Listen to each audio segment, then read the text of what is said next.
If you love your baby pepper plants, you actually kind of need to herd them. No, seriously. To get a massive harvest at the end of the season, what you do now is really important. And so the process of hardening off your plants is actually kind of torturing them. You're kind of pushing their stress buttons and making them feel uncomfortable.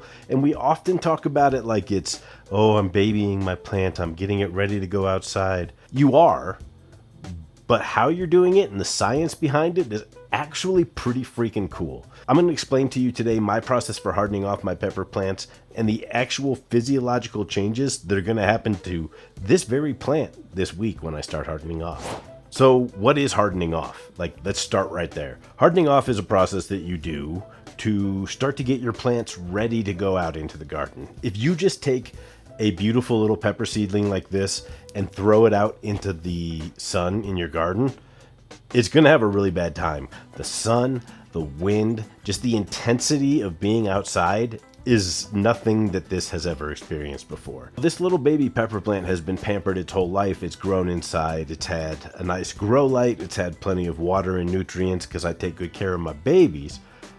But if I were to just go put that out in the garden and be like, have fun, the next day it would be torched. It would look wilted, dead, burnt up, right? Just absolutely destroyed. A strong wind might break its stem.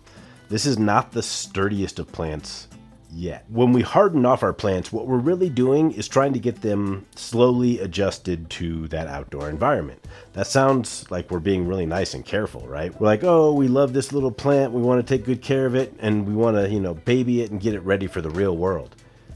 That's not what's actually happening. What we're actually doing is stressing the hell out of these things. But we're doing it in controlled doses and then getting them back to a nice, comfy environment. And eventually, there's some really cool stuff that happens behind the scenes in your plant that makes it better. So what exactly is hardening off? Really, it is just doing a very simple set of things. Hardening off takes usually about a week to 2 weeks, depending on how careful you want to be or how delicate your plants are. You are going to start on day one of hardening off by taking the plants outside, getting them out of your house into the real world, just like they are. Take the whole tray out if you have them in trays and put them in some shade. Not directly in the sunlight, in some shade. They should not be cold, right? You want to have dappled shade, if you will, if you can find it.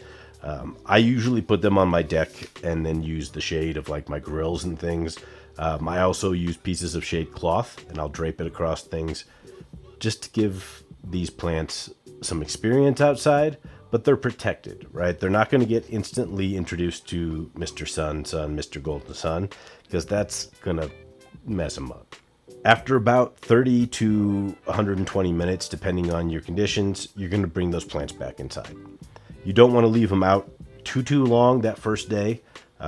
Second day, you're going to put them back out there again in the shade, but you're going to leave them out probably about twice as long. Keep an eye on your plants. If they start to look really sad, if they get really wilted, you don't want to leave them out there any longer, right? Bring them in if you see signs of too much stress. But what you're doing here is stressing the plant, and we're going to talk about that in just a second because the science of what's happening is pretty cool. After that second day, you'll bring them out and start introducing them to a little bit of sun. Ideally, some morning sunshine is the easiest. It's not so intense. Leave them out in a sunny area and keep a very close eye on them. If they make it a few hours, that's awesome. If they need to come back inside sooner or go behind shade cloth, do it. Just keep an eye on them. So aim for a Saturday to start that early morning sunshine so that you're not at work and your plants are unsupervised. You don't want to leave your plants unsupervised. They're just like teenagers. They'll get themselves into trouble. So you're basically going to keep doing that for maybe 7 to 14 days, depending how long, extending the amount of time outdoors each time. You'll want to get to the point where for the last basically 2 full days before they go into your garden, you're leaving them outside and they're doing okay in the elements, right? They're not burning. They're not wilting. This little guy here, he's got some white variegation. He's going to have some challenges, but he's been indoors. His leaves are a little bit flimsy. They're delicate, right? Doesn't have a super thick stem yet. And so he's really a baby. He's going to go through a serious transformational process all because we're about to stress the hell out of him. So let's talk about what's happening with your plants when we start this hardening off process. When you put your plants outside to harden them off, those first couple of days, you're not too worried about the sun, right? But what's actually going to happen, and you'll see in some plants as they do get more and more sun exposure, this is one of the crucial parts of hardening off, the leaves get thicker. You can physically see and feel a difference. If you feel your leaves in your indoor plants before they go outside, these are a little bit special because they're variegated, so they're quite bumpy because the white parts of the plant don't grow as fast as the green parts of the plant, and it makes some wrinkles and things. But they're very thin and flimsy. Even in that like dappled shade kind of situation, the sunlight is going to be more intense than my grow light. It's a very nice grow light, but it cannot compete with the sun. The leaves will have a reaction. One of the first things they're going to do with the sun and the wind is their stoma on the underside of the leaf are going to close, right? They're just going to hold in as much moisture as possible. They don't want to express or transpire water at this point because they need it to stay moisturized, if you will, hydrated, because of this new wind, right? So the wind and the sun trigger that response, and then it also tells the leaves to start growing a thicker, waxy cuticle layer. That waxy layer that you'll see on your outdoor plant leaves is kind of like, it's a little bit like a sunscreen, if you will, but it also helps toughen it up and protect the moisture in that leaf. And so by stressing your plant out, you're actually starting to help it build its defenses, right? You're teaching it, hey, you have to be able to fend for yourself. And it kicks off these incredible processes where it adds a thicker, waxy cuticle layer on top of the leaves. And then it also starts to maintain moisture or preserve moisture by closing its stoma to hold that moisture in. And so this stress that starts to happen from the wind blowing on the plant also thickens the stem. We've talked about this before on my channel, but thigmomorphogenesis is really just the response that a plant has to physical touch and interaction and motion from wind, rain, sun, whatever it is, and how it physiologically responds to that stressor. And so with wind or even just touching a plant like this, it looks a little bit dumb, but that helps the stem realize, hey, I have to toughen up. Those cells actually start to kind of rip the cell walls, just like you're at the gym building your muscles, right? The muscle fibers tear, they reform, and they're bigger and stronger. Same thing is happening with your plant. So as it's outside, it's getting exposed to wind, it's bending, it's moving. That's actually helping to build a stronger stem, and it's doing something really interesting. Instead of just saying, hey, the stem's going to get stronger, it actually kind of stops vertical growth for a little bit and focuses on holding carbohydrates, so sugars, in its stem as it expands. That's crucial for when you set your plant out for transplant. It's going to have a ton of stored energy in that carbohydrate that's building up in the stem while it's being stressed out, right? You're hurting your plant a little bit, but it hurts so good. So you get a bunch of sugar, you get some sunblock, you get a lot of good things happening as you go through this hardening process. You might also see some purpling of your leaves on your young plants when they start to go outside under the sun. That's actually not something to be too concerned about. Typically what's happening there is that as your plant reacts to the sun, it's actually generating anthocyanins to kind of become a sunblock, a sunscreen, right? And help it avoid some of that harshness of the direct UV radiation from the sun. And so if your plants get a little bit purple when you take them outside into the sun, don't worry about it. It also looks really pretty, so there's a plus. Really what we're doing here as we harden off our plants is teaching them that the world is rough. They're going to be treated roughly. Look at that. Yeah, that's good for it. No, so don't go smacking your plants. Put them out in the wind. Do the hardening off process, right? Do it slowly. Keep an eye on them. Make sure that they're going to survive.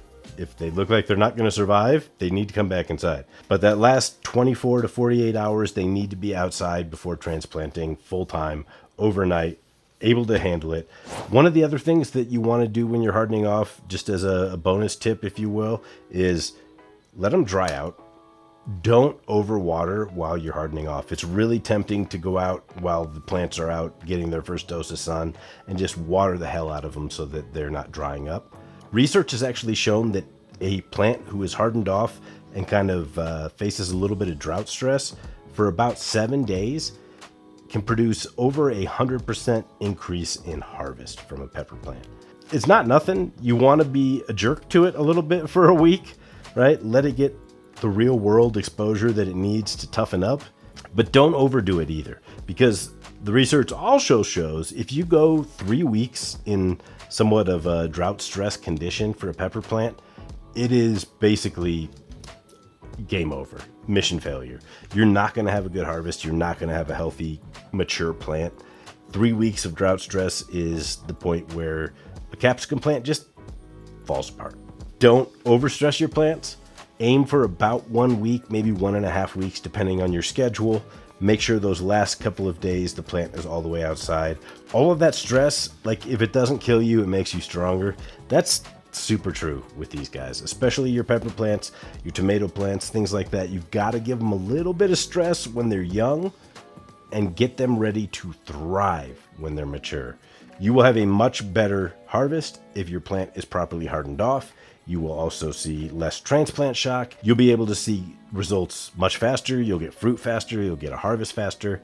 Before you put them in your garden, one last trick that you really want to make sure, then you want to super hydrate them. So really water them great right before they're getting transplanted. It should be fully hydrated. You don't want any dry spots. You don't want it to be crumbly. That'll help the roots adapt and adjust much more quickly to their new location. Since the roots really are where so much of the magic happens in your pepper plants, you want to give them a great environment. So keep them moist right before transplant, like really super moist. Give them a good water in, and then let them sit. Don't overwater. You'll have happy, healthy pepper plants before you know it, because you hardened it off properly. You put them outside when it's nice and warm, because I've got other videos about that. Don't mess that up or you'll really regret it.